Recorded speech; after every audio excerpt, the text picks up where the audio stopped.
All right, today we're going to be talking about finding rational zeros and finding more factors and that type of stuff. So the first thing here that we're going to talk about is the rational zero theorem.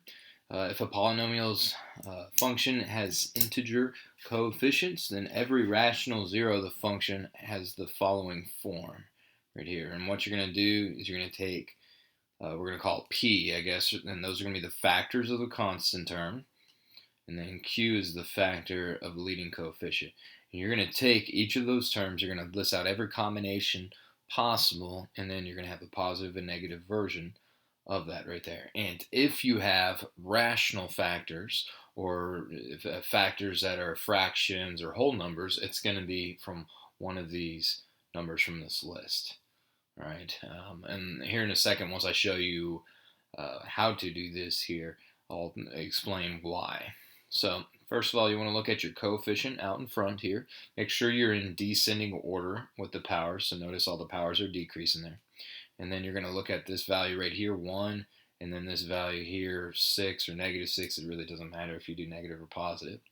So you're going to put all the factors of the constant term, which is this 6 right here. So we'll say the factors of 6, and then you're going to put those over the factors of 1 right there, and then you're going to do positive and a negative version of each one of those there. So if you think of all your different factors of 6, that's going to be 1 times 6, you can do 2 times 3, and those would be all of your different factors. Okay, and then you're also going to put the factors of 1, which really there's only one thing that multiplies with 1, that's going to be 1. And you're going to do every combination possible. And here's what I mean. You're going to do plus or minus 1 over 1, which is 1. You can do plus or minus 2 over 1, which is 2. Plus or minus 3 over 1, which is 3. And plus or minus 6 over 1, which is 6. Okay, so if there were factors for this polynomial right here, it's going to be out of this list right here.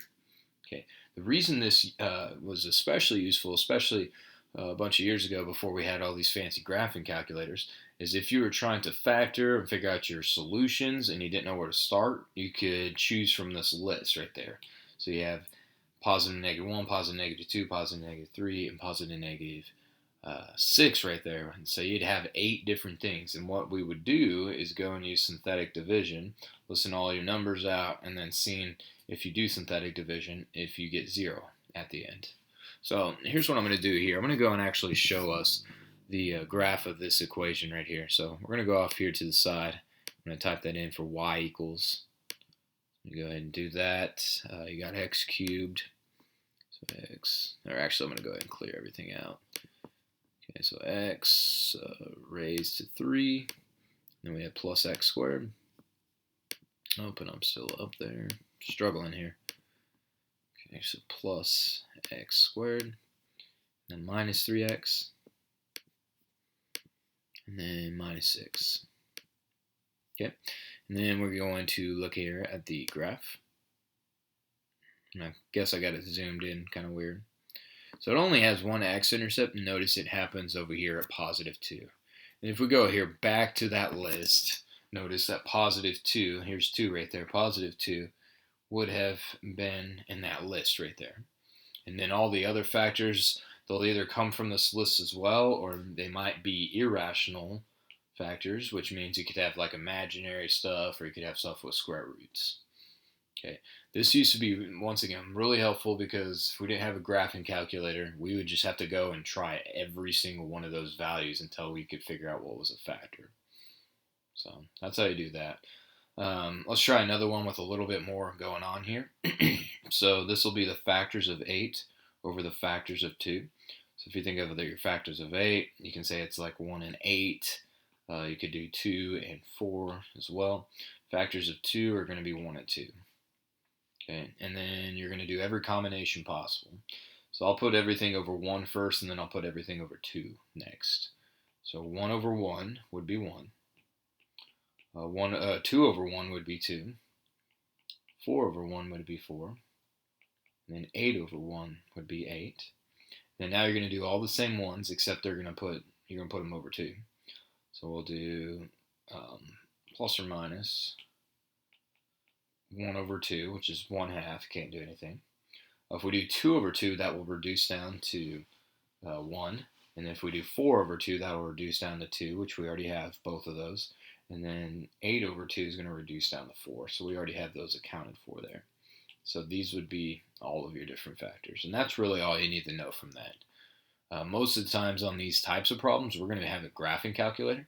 So we would just use our graphing calculator to go find the actual zeros here on this. But it's kind of good to, I guess that's one of the things we still got to teach you. So this next section here, we're going to talk about verifying zeros. You can do this with your graphing calculator. So the rational zero theorem works as a starting point for finding the zeros when those zeros are known. Since the rational zero theorem lists only possible zeros, you must test the values from the list to find out if there are solutions or not. Make sure you read the directions on each problem very carefully so that you know how far to go and you don't do more work than necessary. If you use a calculator, you still must show proof with synthetic division and factoring to solve. So we're going to find all of the zeros of this right here. And a couple different ways we can do this. If you want to do your grouping and do all that stuff, you can absolutely do that. But we can also go and look into our calculator for the different zeros. So we're going to focus a little bit more on the calculator today. So I'll be switching back and forth on that there. So we'll type this equation in right here the exact way it looks. So we got x cubed. I'm not going to change that. Apparently minus, then I guess 5x squared. And then what do we got? Plus 7x. And then minus 35. And then I guess we'll see if I can delete all this stuff here. Delete. Okay. And then we'll hit graph. Now I know we can solve this by looking and doing, what is it called? We can do grouping on this one here, but we're also just going to use the fact that we have an x-intercept right there on the graph. And it looks like we can only see a piece of the graph here, but that one x-intercept is going to be enough to get me started with this. So what we're going to do here is use that x-intercept. I think it was 4. Let me double check again. 1, 2, 3, 4, 5. Actually, it's 5. So what we're going to do is look back at synthetic division. And we're going to use synthetic division with the 0 of 5 right there. And then we'll put our coefficients 1, -5, 7, -35. And then what we're going to do is drop down to 1, multiply. That'll be positive 5. Add, that'll be 0. Multiply, that stays a 0 right there. Add, that'll be 7. Multiply, that'll be 35. And then we learned from the other day, I believe it was the 8-5 lesson, I believe. That whenever you have 0 as a remainder, that means that leftover thing, or that 5 right there was a 0 right there. So if your remainder is 0, 5 is truly one of your zeros.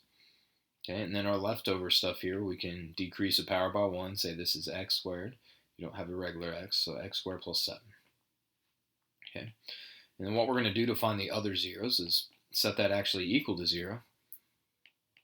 We're going to subtract over 7. And then we're going to square root both sides. And don't forget your plus or minus symbol right there.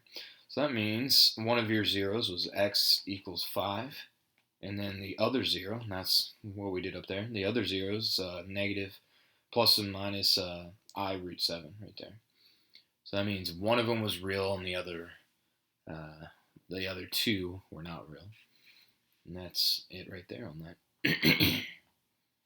So easy there on that one. Let's try out another one here. So kind of the same idea. If you want to do factor by grouping, you can. I don't even know if you can actually do factor by grouping on this one here. You can try grouping them up.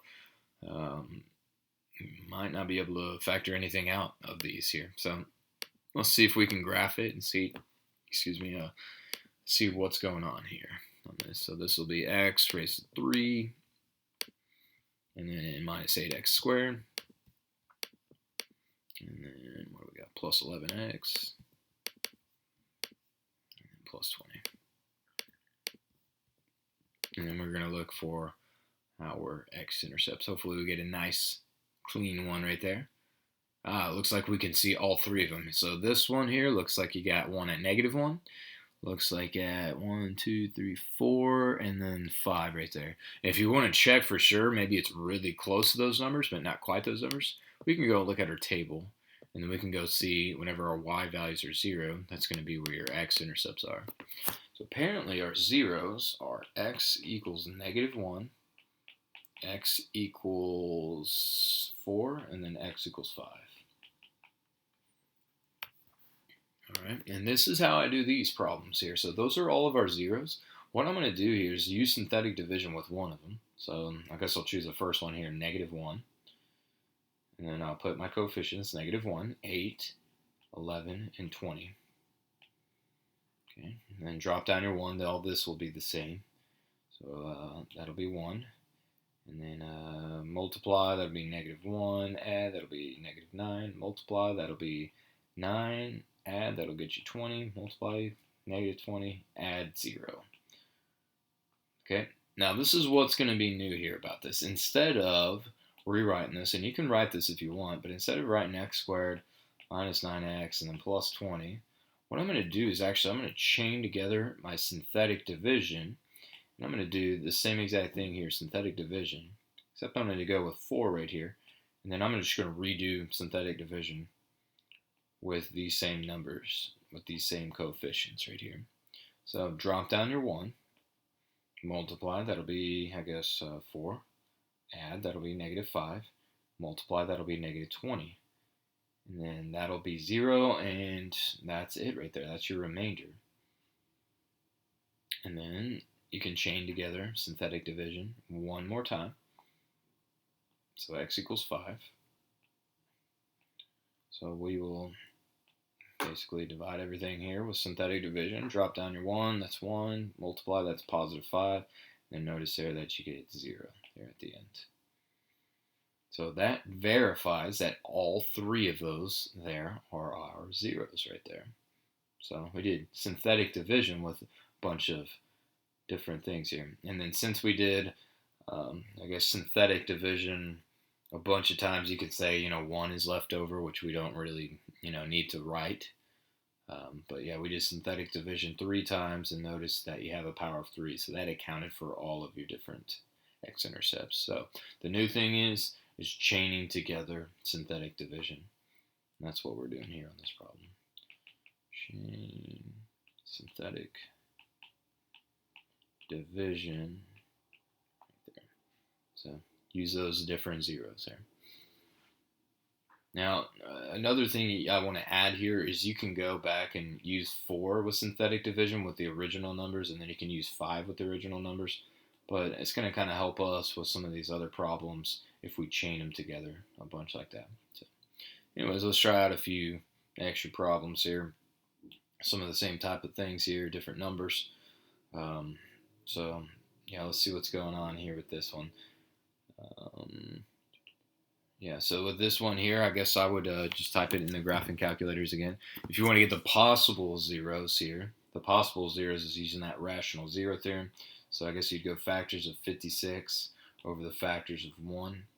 So like factors of 56, I guess you could go like 1, and then 56, I guess you could go 2, and what is that going to be? That 20, that'd be 28, I guess. I had to think there for a second.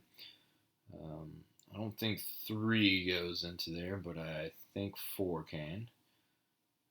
4 can go into there, so that'd be 1. I think that'd be 4 and 14. And then I think, last but not least, we would have, 7 and 8. Right there. So those would be all of your different factors of 56. And then luckily we just have to put all those over 1. So that one's kind of crazy there. So plus or minus 1, plus or minus 2, plus or minus 4, plus or minus 7, plus or minus 8, plus or minus 14, bunch of them there, plus or minus 28, and plus or minus 56. And then there you go. So those are the possible zeros. Luckily, we have graphing calculators because that's a lot of possible zeros to have to test out. Okay, so as a graph looks like, I'm not sure what they're looking for here. I guess we'll just hit graph here and we can just look at the graph on this screen. So what do we got here? X cubed minus x squared. And then what is this? Minus 34. Oh, whoops. Minus 34x. And then minus 56. And then hit graph. And then we're going to see if we can see our x-intercepts. And it looks like, yep, we see 3 of them. So I think that's the number of solutions we got there. And I'm just going to quickly check in the table just to verify that those are the true zeros. So it looks like -4, 2, and then I think we got a few more. Yep, at 7 there. So the x-intercepts that we're going to go and choose are 7, -2, and -4. Now I'm going to do exactly what I did before. I'm going to chain together the synthetic division here. So this is, I guess, our proof part. We're proving why these are zeros here. So we'll do 7 first. And use your coefficients. 1, -1, -34, -56. Okay. When you do that, drop down 1, multiply, that's 7, add, that's 6. Multiply, that'll be 42. Add, that'll be 8. And then multiply, that'll be positive 56. And then add, that'll be 0 right there. So that works out real nice and good there. Another way you can go and verify the rest of your solutions instead of chaining together synthetic division is, since you get x squared plus 6x plus 8, you could actually just set that equal to 0 and factor. And that's another way you can go and prove. And you'd get the same thing. Get x plus 2, x plus 4 equals 0, so x equals -2, and then x equals -4 right there. Notice those are the same exact things we got up there. And like I was saying before, if you want to continue the synthetic division, you can do that. You should get the same thing here. Drop down 1, -2, add, you get 4, multiply, you get -8, add, you get 0. And I guess the last one was -4 to try. Drop down 1, multiply, -4, add, you get 0. So notice those all work out there. There's kind of a couple different ways you can do it. So you can also prove with factoring, or you can prove with synthetic division. So a couple different ways you can do that there. So can it be factored? I guess if you wanted to write this thing here in factored form, you could go take all of your roots right there and write them as factors. You can write this as x plus 7, x minus 2, and then, or actually plus 2, I'm sorry, and then x plus 4 right there. And that'd be your equation in factored form. Okay. And then your roots, we already kind of wrote our roots down here. They're up there at the top, so those are your roots. So anyways, there's a problem. Where I like using the graph is especially when you get these degree 4 problems right here. So obviously that's really big. Y'all wouldn't know how to factor that by hand. So we're going to go and look at the graph on our graphing calculator. So okay, after you get that typed in, we'll hit graph. Take a look at what's going on here.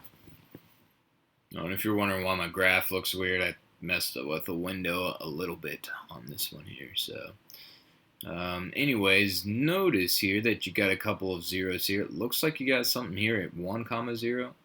Might have a 0.5, but I'm not 100% for sure on that.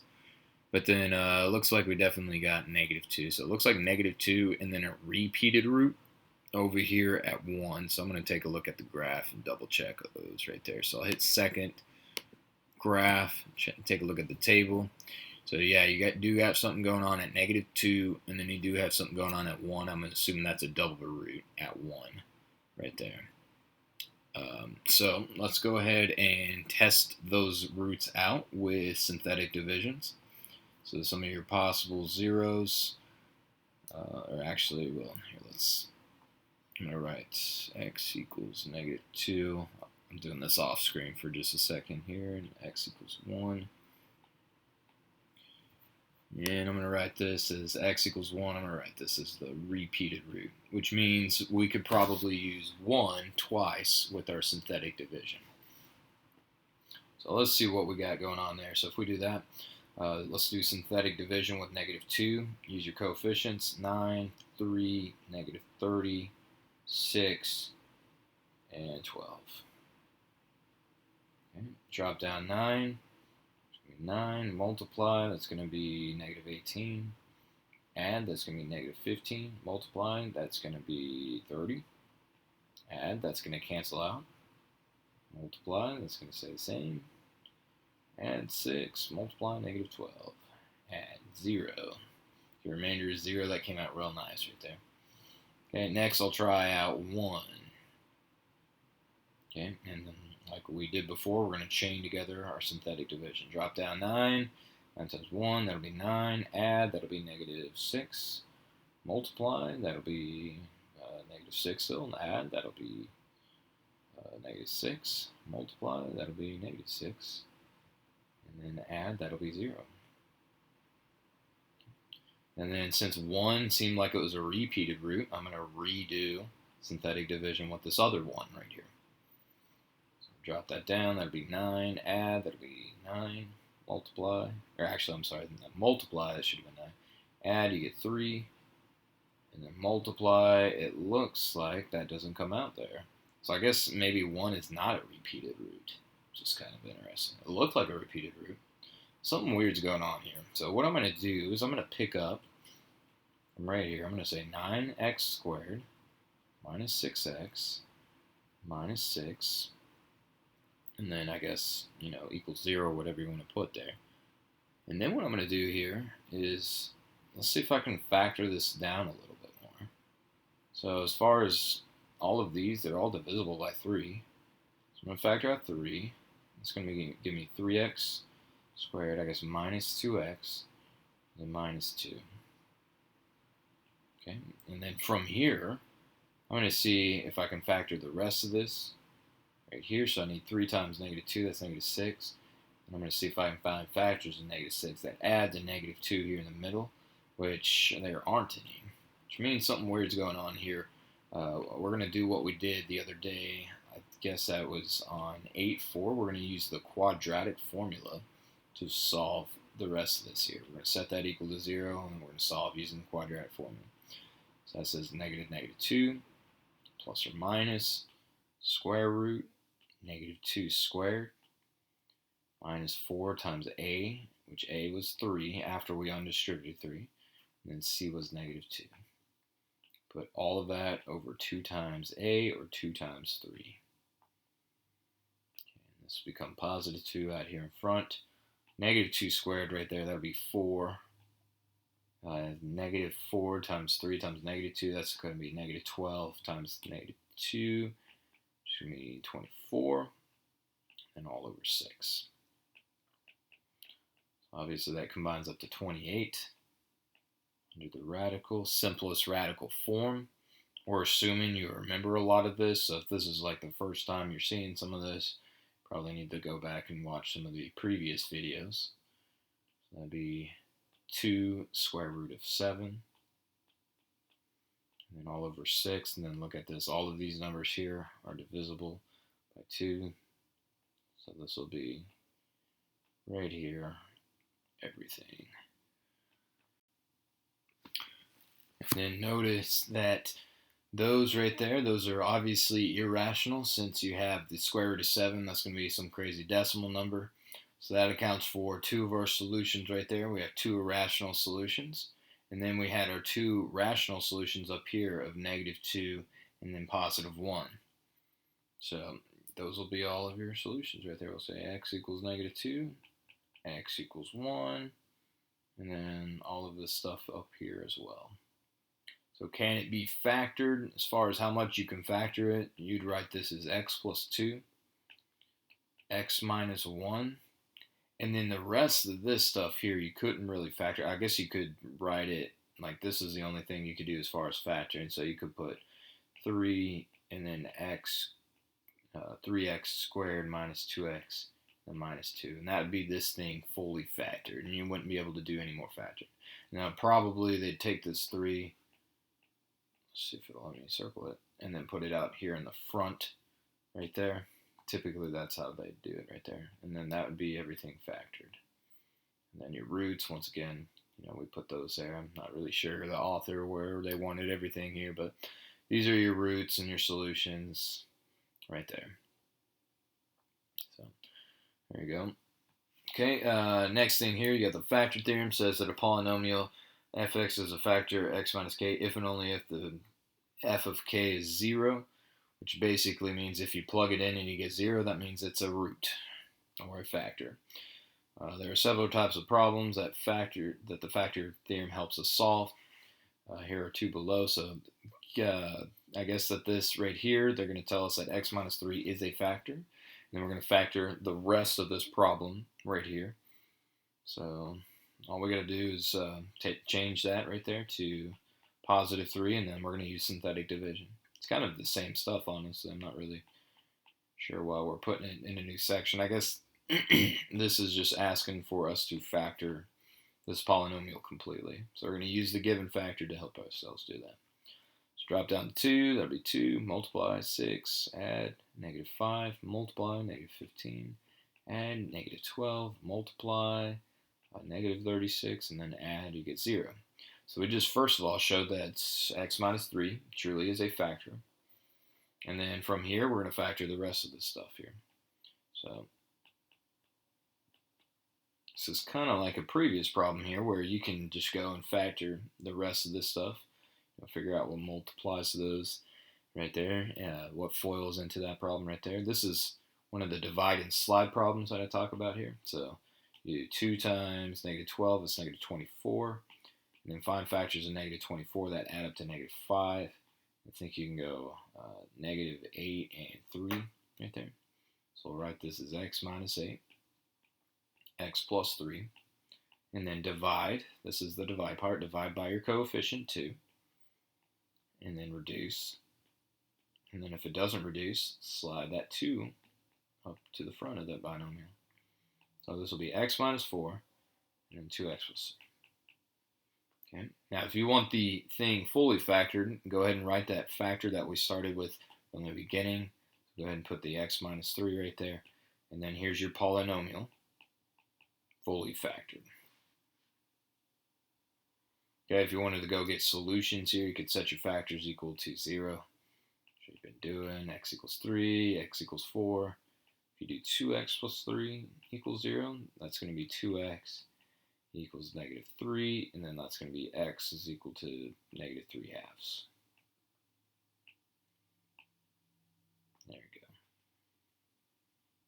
So apparently this next one here, you got one of the zeros. They gave it to us in the 0 format. So 4, you can write it as x minus 4, but we need to use the 0 portion right here. So we're going to actually write it as 4, and that'll go up in the box for synthetic division. We'll go 1, 1, -16, -16 right there. Okay, drop down to 1, multiply, get 4, add, you get 5, multiply, you get 20, add, you get 4, multiply, you get 16, add, you get 0.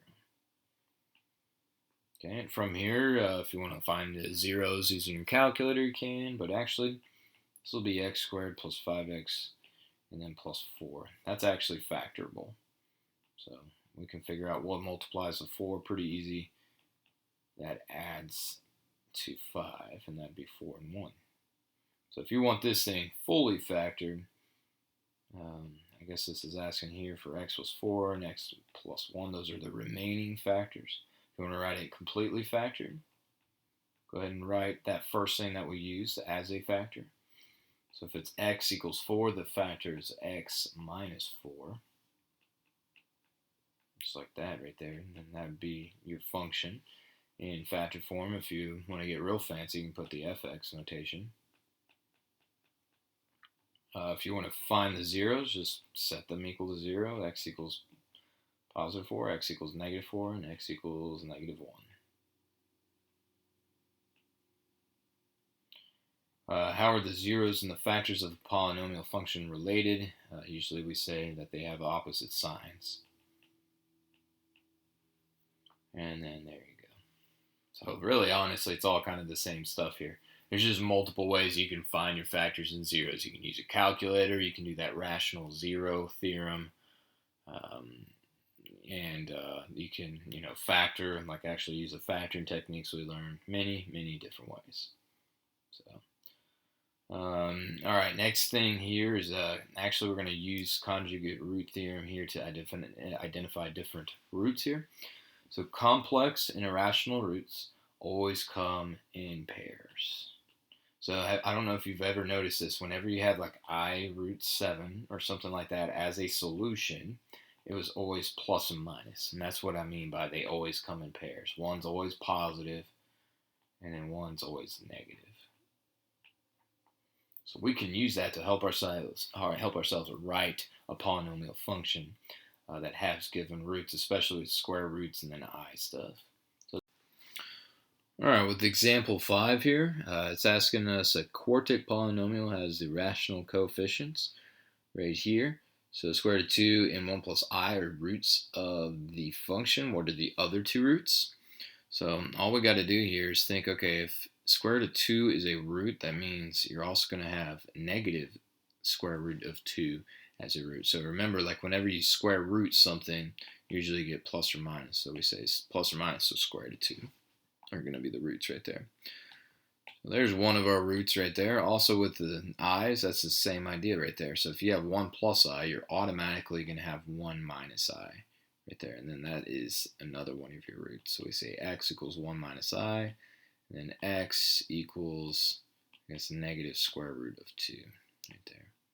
And those are your roots. Okay. Now sometimes they're actually going to ask you to construct a polynomial given those different roots here. So look at this one here. So you got that you have a quartic. You have one of these I roots right here. So that means the other I root needs to be 2 plus 3i. Okay, and then you also have 8 and then 2 as your other roots. So we're going to start this easy here as far as the different factors that you're going to have. Obviously, you're going to have x minus 8 with the opposite sign, and then x minus 2 with the opposite sign. And then this stuff here is actually a little bit harder to get, so we're going to do that off here to the side. So the way you're going to write this here is technically x equals that, and x equals that right there. X equals 2 minus 3i, x equals 2 plus 3i. So to write that in a factored form right there, you actually do x minus, and then all of this stuff right here highlighted. So x minus 2 minus 3i, like that. Technically you need parentheses. And then this second one here is going to be x minus all of that stuff highlighted, 2 plus 3i. Okay. Then when you simplify, it's going to be x minus 2 minus 3i. And then there's x minus 2, and then I guess minus 3i. Okay. And then what we're going to have to do technically is multiply those two trinomials together. So since they're trinomials, I'm going to use the box to help myself with this here. I'm going to do a 3 by 3 box. I'll put that first trinomial up at the top, and then that second trinomial down here at the bottom.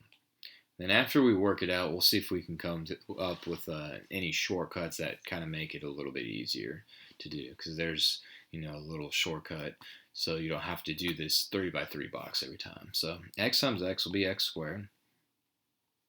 Okay, next, did I do so? Oh, I wrote this down wrong. This should have been plus 3i up there at the top. So my bad there on that. Anyways, so we'll go x times x is x squared. X times negative 2 is negative 2x. And then x times 3i, this will be 3ix. Okay, next row we're going to go negative 2x. Okay, and then that's going to be, I guess, positive 4. And then we're going to do, I guess, negative 6i. Okay, and now we got negative 3i times x. This will be negative 3ix.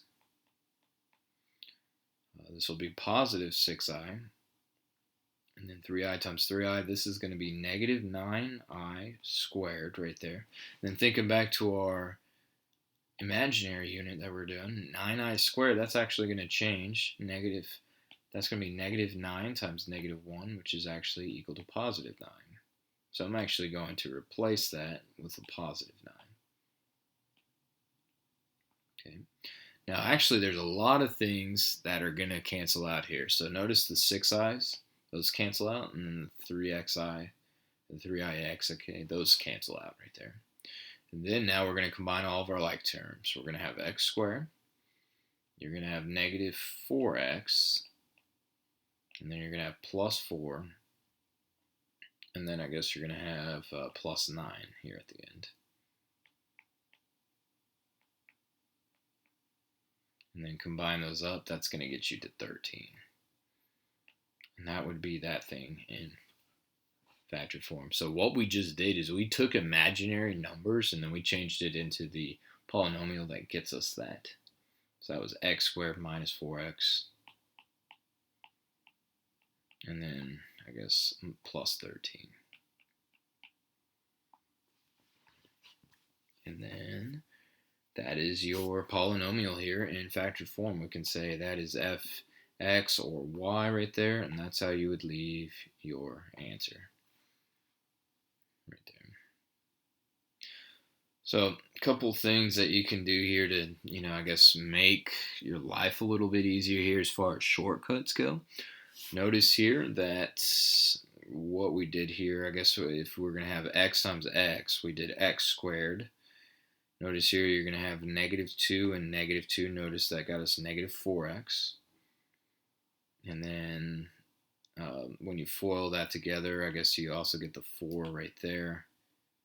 And then you combine that with the 9. You get the 9 from the 3i and then negative 3i right there. So some people will make a little shortcut out of that. If you just do the box, you'll get that for sure. Now, as far as getting this in standard form, honestly, you're probably not going to have to do this that much.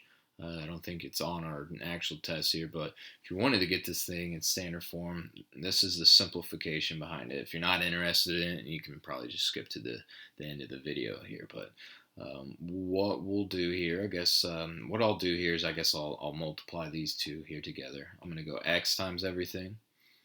So that'll be x cubed minus 4x squared and plus 13x. And they do negative 2 times everything. That'll be negative 2x squared. That'll be positive 8x. And then that'll be negative 26. And then when you combine them, combines up to this, negative 6x squared. Guys, I guess you got 21x and a minus 26. And then you have to FOIL together, I guess, this x minus 8. Drop that down. And then now it's x times all of this stuff here. So it kind of gets crazy. And that's why, like if you can get the basics, if you can get this stuff right here, you're going to be in good shape. So most of the times they ain't going to ask you to fully do all this here. But anyways, x times x cubed, that's actually x to the 4th. X times negative 6x squared, that'll be negative 6x cubed. We'll have 21x squared. And then minus 26x. Okay. Next here, we'll distribute negative 8 to everything. So that'll be negative 8x cubed. This will be positive, 48x squared. 8 times 21, what will that be? Is that 60, or 168? And actually that'll be negative. And 8 times 26, it's late at night, so I'm just going to use my calculator for that. 8 times 26, 208. And that's negative times a negative, so that'd be positive 208. And then combine all those, that'll be x to the fourth, negative 14x cubed. What is this? Positive 69x squared. 26 and 168, that's 194, negative 194 x, and then plus 208. And believe it or not, that is a polynomial that matches that. And that is in standard form right there. So a lot of work to do that. Once again, if you can get this right here in factored form, you're going to be in good shape there. All right, and that is it here for today.